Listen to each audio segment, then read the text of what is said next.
Salut tout le monde, aujourd'hui on va parler d'auto-école, mais d'auto-école en 100% électrique. Comment apprendre le permis de conduire en voiture électrique? Est-ce que c'est possible? Comment on peut faire ça? Et j'ai avec moi aujourd'hui deux spécialistes. Sébastien, que vous connaissez certainement déjà, parce qu'il est très actif sur la sphère des voitures électriques avec l'e-France Café. Salut Sébastien. Oui, bonjour. Check. Bonjour Jérémy. On a la chance aussi d'être avec Anthony. Alors Anthony, il a un truc de particulier, c'est que tu as monté une auto-école 100% voiture électrique. Pourquoi s'embêter à faire ça? Alors tout simplement parce que maintenant, vu que les nouvelles lois du permis autorisent la formation sur les véhicules électriques, je trouvais ça plus sympa et le fait d'avoir essayé justement les voitures électriques bien avant, j'ai trouvé que ça pouvait être une très bonne idée et faciliter le permis pour les jeunes. La société a été créée en juillet 2020 pour avoir eu l'agrément auto-école en fin septembre 2020. D'abord Sébastien, qu'est-ce que tu peux nous faire un rapide résumé de ton expérience? Oui, alors moi je suis salarié d'une auto-école depuis 2010, donc c'était relativement restreint à l'époque puisqu'il y avait 2 ans de restrictions pendant lesquelles les gens ne pouvaient pas conduire une boîte manuelle. Donc, c'était quand même, voilà, il y avait peu de demandes en boîte automatique. Et puis en 2015, j'ai acquis la première Leaf équipée en double commande. Et maintenant tu es sur du Kia, c'est ça? Oui, j'ai acquis un Kia Soul, ça fait un peu moins d'un an et je l'ai équipé en double commande parce que la Leaf commençait en 24 kWh à être un petit peu Hmm. juste pour les kilométrages que je fais tous les jours. Tu as juste évoqué rapidement cette histoire de 2 ans de permis pour pouvoir passer de l'automatique à la manuelle. Anthony, il y a une nouvelle législation qui est sortie maintenant et qui facilite le passage des deux technologies, Alors, c'est ça? oui. Alors déjà, la loi a changé en termes de volume d'heures de formation, qui est passé de 20 heures pour les boîtes manuelles à 13 heures pour les boîtes automatiques ou les véhicules électriques. Après, une fois que les élèves ont eu le permis avec sur la boîte automatique ou le véhicule électrique, ils ont toujours la restriction où ils sont bloqués en boîte automatique. Mmh. Mais là où la loi a vraiment changé aussi, c'est qu'ils ne sont plus restreints 2 ans, mais que 3 mois. Et au bout des 3 mois, ils ont juste une formation de 7 heures à effectuer sur une boîte manuelle. À l'issue de ces 7 heures, ils n'ont pas besoin de repasser le permis parce qu'ils l'ont déjà eu avec la boîte auto. Et au bout des 7 heures, c'est juste une formation. Et là, l'auto-école remet un petit coup de tampon et ça enlève la restriction, donc le code 78 qui est sur le permis, qui est la restriction boîte automatique. Et du coup, Donc après, ils peuvent tout conduire.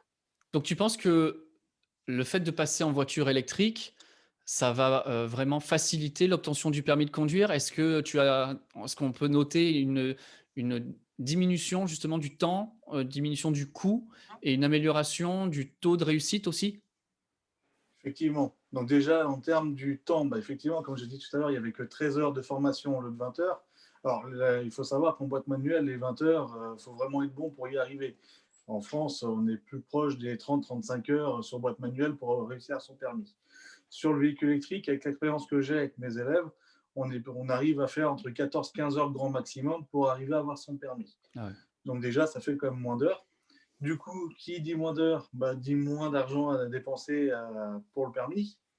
Et l'avantage d'avoir le véhicule électrique, on se concentre uniquement sur ce qui se passe autour de nous, sur l'aspect sécurité routière et la réglementation du code de la route, et ils se focalisent plus vraiment sur la boîte mécanique. Ils n'ont plus l'appréhension du calage, du départ en côte, de savoir s'ils ont bien mis les bonnes vitesses. Voilà, donc ça facilite un permis. On serait dans quel ordre de prix? Alors, moi, je parle pour moi, pour mon Mmh. expérience sur la Savoie, sur Aix-les-Bains. La moyenne des auto-écoles, mes concurrents en boîte manuelle, sont aux alentours de 1 500 € pour un permis B traditionnel. Ouais. Moi, j'arrive au jour d'aujourd'hui sur le véhicule électrique à 690 € pour une formule tout compris. Donc c'est C'est-à-dire que, moitié c'est-à-dire que prix? le code est quasiment moitié prix. Waouh! Voilà. Et dans les formules, quand je compare, ça inclut l'inscription, l'heure d'évaluation de départ, passage de code et les heures de formation et l'examen du permis. D'accord. Est-ce que tous Ouais. les 2, vous avez noté que les élèves sont, comme tu disais, plus attentifs à la route et qu'ils ont une conduite plus zen en voiture électrique et que ça leur facilite finalement la vie, l'apprentissage? On le perçoit pas toujours, mais ils sont quand même très stressés de monter dans la voiture, stressés d'avoir quelqu'un à côté d'eux. Pour l'enseignant, c'est aussi bien parce que nous, on est aussi plus confortable. Et ce confort, forcément, ça nous fatigue moins et nerveusement aussi et donc on va aussi être peut-être plus à l'écoute, plus ouvert. Voilà, donc ça améliore la relation élève-enseignant, quoi. Anthony, tu as des gens des quatre coins de la France qui viennent pour passer le permis sur une voiture électrique. C'est quoi l'histoire? C'est quoi le délire? Pourquoi faire des centaines de kilomètres pour aller apprendre sur une voiture électrique? Bonne question, c'est pas moi qu'il faut la poser. Moi, j'ai été très surpris aussi de voir ça. Moi, là, les élèves, là, au jour d'aujourd'hui, ce qui fait ma force, c'est que je peux les récupérer le lundi matin à la gare. Ils vont à l'hôtel le soir, ils font toutes les heures de conduite en 4-5 jours avec moi. Ils passent le permis en fin de semaine, ils peuvent rentrer chez eux avec le permis. Et ça, c'est quelque chose que tu as fait récemment, là? Que j'ai fait récemment. Et ça, j'ai déjà eu 5-6 élèves comme ça. J'en ai une de Perpignan, j'en ai une de Bretagne, j'en ai une de Lyon. Enfin voilà, j'ai plus d'élèves entre guillemets qui viennent d'autres départements que de la Savoie, C'est que dingue. d'élèves qui viennent à côté de chez moi. Est-ce que dans leur choix, il y a très clairement identifié le fait que c'est une voiture électrique? Sur la majorité, oui. Parce que c'est une voiture électrique et ils viennent découvrir aussi ce que c'est. Quand ils m'appellent pour avoir des renseignements sur l'auto-école, comment je fonctionne un peu, quand je leur explique que c'est une voiture électrique et que c'est quand même beaucoup plus simple, beaucoup plus zen, plus silencieux et que c'est aussi l'avenir du véhicule, ils sont curieux, ils viennent déjà faire une heure d'évaluation, vu que l'heure d'évaluation est obligatoire pour définir un nombre d'heures, mais ils viennent faire une heure d'évaluation et une fois qu'ils ont essayé le véhicule, ils sont tellement conquis qu'ils restent chez moi et on fait le reste du programme ensemble. Et tu penses que, c'est quoi le profil? C'est des gens qui sont, écolos, qui ont déjà des parents qui ont des voitures électriques? Donc, Comment ils pas tombent spécialement. là-dedans? Pas spécialement, j'ai des élèves totalement inconnus par rapport aux véhicules électriques ou même la boîte automatique, hein. C'est juste les jeunes maintenant, ils veulent plus s'embêter avec la boîte manuelle. Mmh. Et justement, je vois maintenant, les jeunes de maintenant ont une conscience aussi écologique et ça les intéresse justement de voir ce que c'est et ça les intéresse énormément. Il y en a un ou deux qui m'ont dit ouais, ouais, je suis allé vers toi particulièrement plutôt qu'un autre parce que j'ai vu que tu avais une voiture électrique. Mmh. Donc ça arrive, ça commence. Le fait de passer à la voiture électrique, comment c'est vu dans le secteur, de l'auto-école, notamment par rapport aux inspecteurs et à la concurrence? Est-ce qu'ils voient ça d'un bon œil ou ils vont tous s'y mettre? Ou est-ce qu'il y a encore des sceptiques?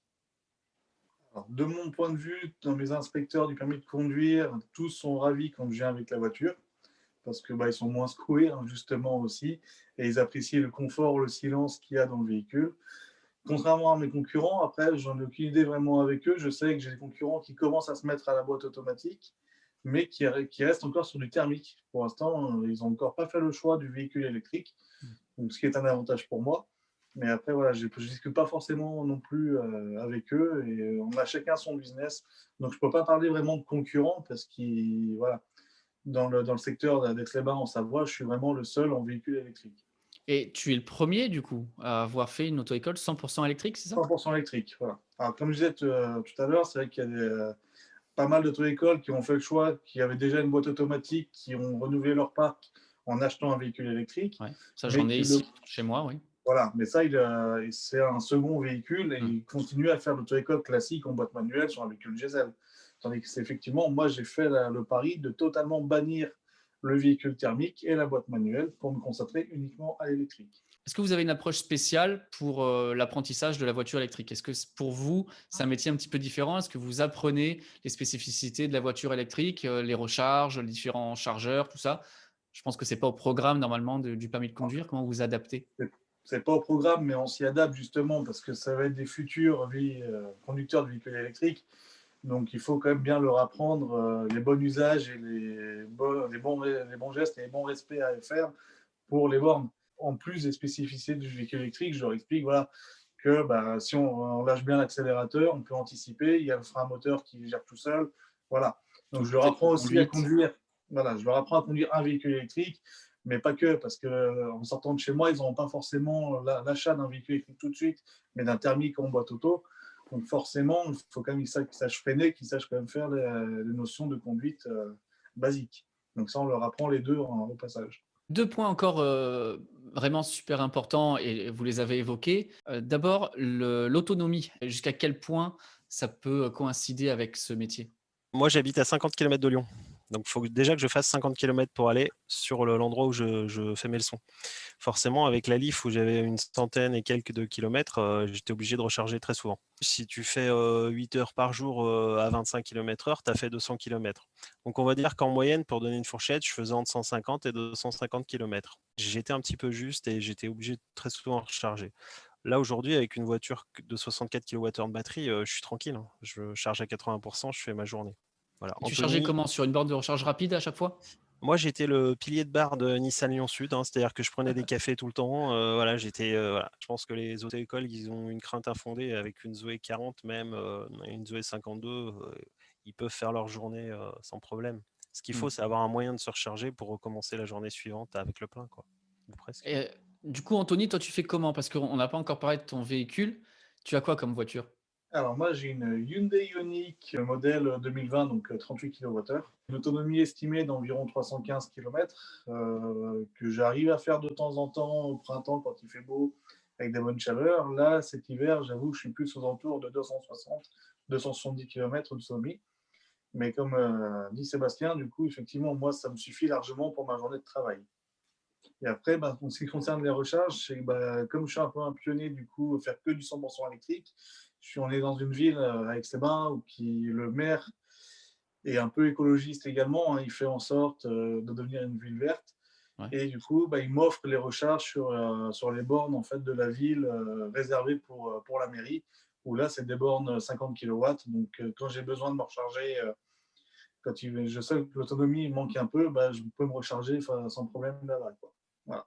Et autrement, le soir, je la branche le soir à domicile pour être chargé le lendemain sans problème. Et c'est vrai que des auto-écoles qui ont un garage ou un parking, c'est facile. Tu laisses la C'est plus voiture, tu facile, la oui. branches, tu la charges sur place. Et comme tu disais, les auto-écoles qui sont simplement en vitrine sur la route, et qu'il y a pas de borne dédiée à ces véhicules-là, c'est assez compliqué, surtout s'il y a pas de borne de recharge rapide. Parce que j'imagine que dans ces cas-là, c'est la charge d'essai rapide qui est obligatoire. Tu ne peux pas te permettre de la laisser 4 heures à charger sur une 7 kilowatts. Oui, on Voilà. peut imaginer, nous, on a une borne CNR qui est vraiment pas loin, à 8 km. Mais qu'est-ce qu'il dit, le patron? Il dit à son salarié, vas-y, tu vas 45 minutes sur la borne. Puis qu'est-ce qu'il fait? Il lui paye, et pendant ce temps, il est payé, quoi. Ouais. Voilà, donc j'ai déjà vu le cas avec des entreprises de nettoyage qui avaient des véhicules électriques, c'était des nettoyeurs de vitres ou je sais pas quoi de locaux. Ils avaient des ENV 200 et Mmh. j'avais posé la question au gars, il m'a dit non, non, mais mon patron, il fait plus d'économies avec l'électrique, du coup, il préfère me payer à rester 1 heure sur la borne D'accord. que de payer du gasoil. Non, véridique, hein, une entreprise de Valence qui avait que des ENV 200. Est-ce que ça peut être dangereux pour les personnes qui apprennent à conduire? Ce côté silence, de faire attention aux piétons, tout ça, est-ce que vous avez risqué, l'incident parfois? Moi, Seb? je leur dis d'être particulièrement attentifs aux piétons de dos. Voilà, on sait que les piétons ne tournent pas forcément la tête pour traverser et qu'ils se fient à l'oreille. Mais que voilà, un vélo qui arrive, c'est pareil, hein, peut renverser un piéton parce qu'il fait pas de bruit. On Le en a piéton. aussi, ouais. Ah, mais On a- c'est une auto-école électrique. Ouais. Ah, mais les gens se retournent hein, quand ils voient la voiture, qu'ils voient marqué auto-école et qu'ils voient que c'est marqué électrique. Ouais, ils sont surpris, hein, Mmh. mais oui, on peut. Et c'est ça, c'est que malheureusement, comme on disait tout à l'heure par rapport à la loi du permis de conduire, malheureusement, je me heurte à ça, c'est que beaucoup de gens en fait ne la connaissent pas cette loi. Tout le monde pense que si on passe le permis en boîte automatique ou en voiture électrique, on est bloqué On en est boîte coincé, auto ouais. ou en électrique. Non, il faut bien que les gens comprennent qu'on est bloqué 3 mois et qu'au bout de 3 mois, s'ils veulent faire la régule boîte manuelle, parce que ce n'est pas une obligation non plus, ils peuvent très bien la faire dans 3 mois comme dans 5 ans. C'est juste que s'ils veulent conduire en boîte manuelle, ils sont bloqués Ou que trois jamais. mois. Mmh. Voilà. On va se quitter, mais je voulais vous poser une dernière question à chacun. Pourquoi c'est intéressant pour un candidat qui se prépare au permis de conduire de le passer sur une version électrique? S'il y avait, un avantage, Anthony? C'est le confort. Pour moi, ce serait le confort du véhicule électrique. Voilà. Ah, Seb? pour moi, c'est le plaisir. Voilà. De ce que vous m'avez appris, c'est que visiblement, ça va plus vite, ça coûte moins cher, c'est assez facile à faire l'équivalence si on a envie. Et puis, surtout, c'est plus facile visiblement de passer le permis sur une voiture électrique parce que moins de stress, parce que, moins de choses à apprendre, Voilà. Donc, écoutez, moi, je suis hyper content d'avoir fait cette petite discussion avec vous. Puis j'espère que ceux qui auront regardé la vidéo seront aussi intéressés, puis que ce soit des jeunes qui veulent apprendre à conduire ou des moins jeunes qui pourraient conseiller à des plus jeunes de passer le permis, qui pourront leur dire, passe le permis sur une boîte auto et sur une voiture électrique, ça a l'air cool. Anthony, si on veut apprendre à conduire au grand air, comment on fait pour te contacter? Alors, plusieurs possibilités. Vous tapez sur Google électrique conduite et toutes les coordonnées qui apparaissent. Autrement, il y a le site internet électrique avec un c-du-6 conduite.com.